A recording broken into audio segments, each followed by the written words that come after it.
From one ancestor he made all nations to inhabit the whole earth. Near the great temple complex in Athens, the Parthenon, there's a rock. I don't think you can climb there anymore, and that's probably a good thing. I managed to do so about 20 years ago when it was still open to the public, and I can tell you that it is treacherously smooth and slippery and quite dangerous to walk on. That rock is where Paul delivered his celebrated speech to a pagan audience, which we just heard now. It's much loved by evangelists as a model for how to connect the Christian faith with what's good about what an audience already believes. And it certainly contains some great lines. A couple of them lifted, with due acknowledgement, from poets the audience would have known. Lines like, "In him we live and move and have our being." My text this morning, though, is less famous or familiar. From one ancestor, God made all nations to inhabit the whole earth. My work, as you know, lies mainly with theology and science, so I thought I'd pick up a story from that world, one that relates to that line from Paul in Acts, and one that relates to our current situation, with all its needs and the compassion that's being shown by so many.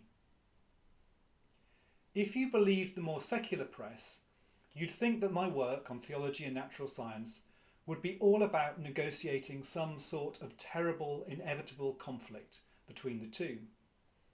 In fact, most of the time, it's about helping fellow Christians and others who are perfectly open to science and not threatened by it to think about the implications of recent science for religious thought. If you look back in history, that's also the picture. Not conflict particularly, but scientists who are Christian thinkers and Christian thinkers who are scientists, and a lot of interest in both directions. There has been more conflict than that over the last century, but even then it's not the whole story by any means. So I thought I'd turn to a topic where science has ruffled some feathers, though by no means not all, namely evolution. And I do that because it relates to Paul's sermon. You might know about the so-called Scopes monkey trial in Tennessee in the 1920s, when a school teacher, John T. Scopes, was put on trial for teaching evolution in a high school. What's not so often known is that the textbook that he was using had caused particular alarm. It linked evolution to some pretty unpleasant ideology, including racism and eugenics. His court prosecutor, William Jennings Bryan, was a great advocate for social justice. His offence at evolution was as much as anything because it was being used to promote ruthless survival of the fittest approaches to social policy and, as I say, blatant racism. He was, it turned out, wrong about evolution, but he wasn't wrong to oppose those things. I bring that up to show that there's more to the history of these conflicts, where there have been conflicts, than is often admitted. Those conservative Christians were, it turned out, wrong about the science, but they weren't wrong to be worried about racism and other ways the science could be used. They were inspired by a different message. From one ancestor, God made all nations to inhabit the whole earth.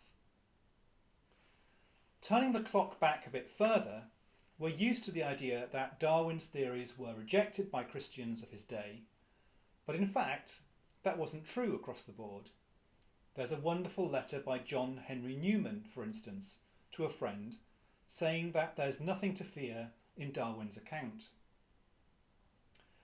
But what I particularly want to highlight are an inspiring group of Christian thinkers and activists, many of them evangelicals, who embraced Darwin and evolution, not least because it accorded so well with the idea that from one ancestor God made all nations to dwell upon the earth.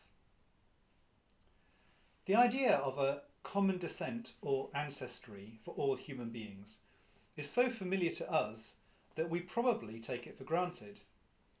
In the ancient world, though, the opposite idea wasn't uncommon, that different human groups lacked common descent. There's something more special than we might expect in the Genesis story, later summarised by Paul, that all the peoples on earth are of one stock. That became Christian orthodoxy.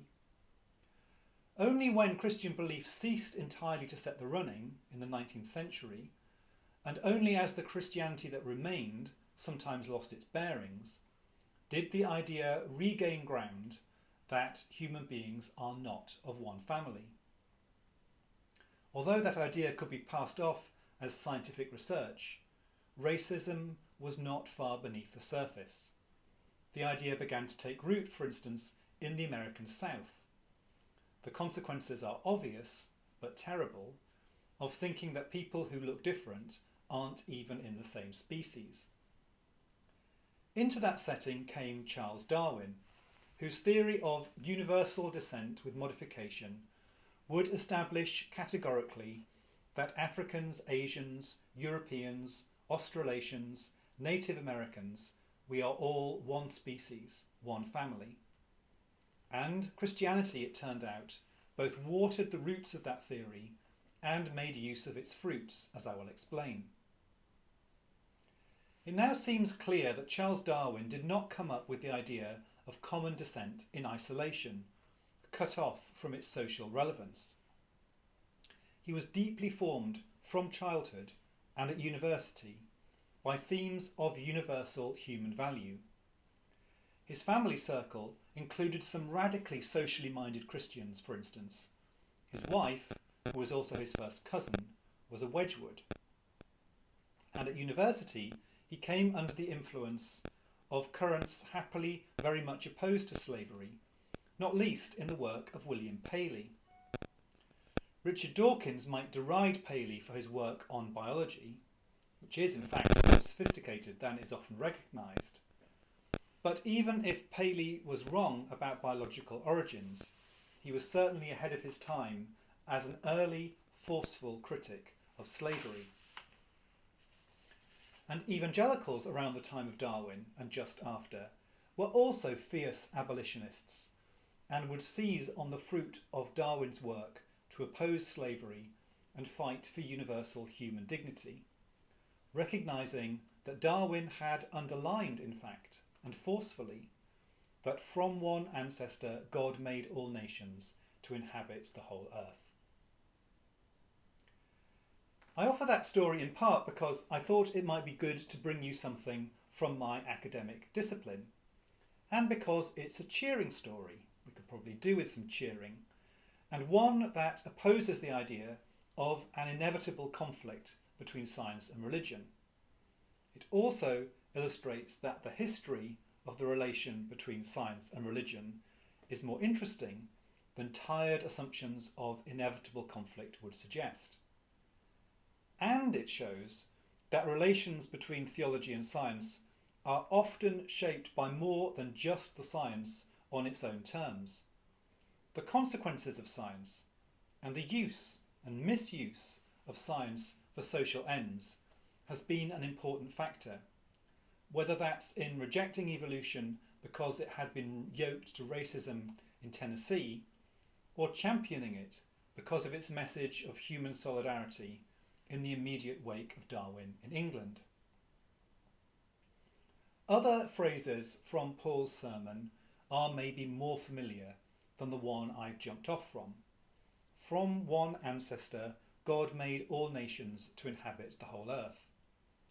But that line is tremendously important nonetheless, as is the story in Genesis on which it's based.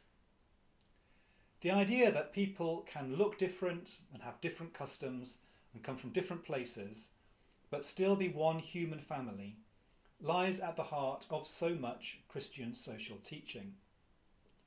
Over the past 6 months, maybe 9 months, I've been reading my way through Augustine's great tome, The City of God.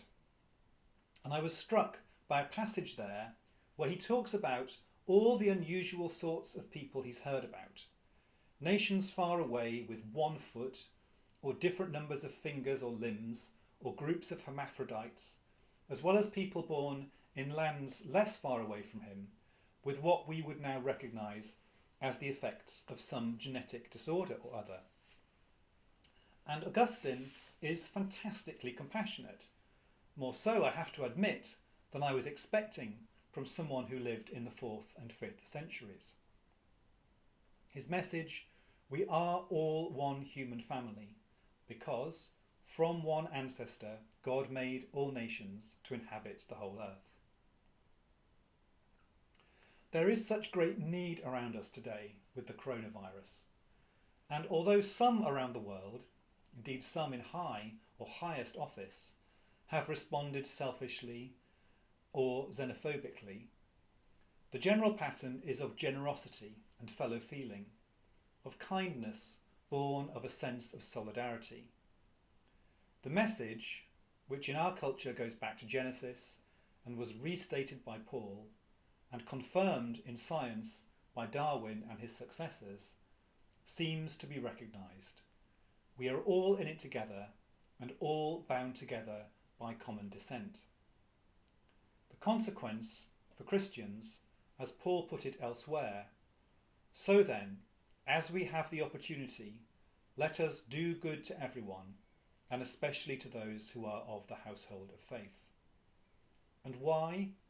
Why, first of all, does Paul have that injunction for us to do good to everyone?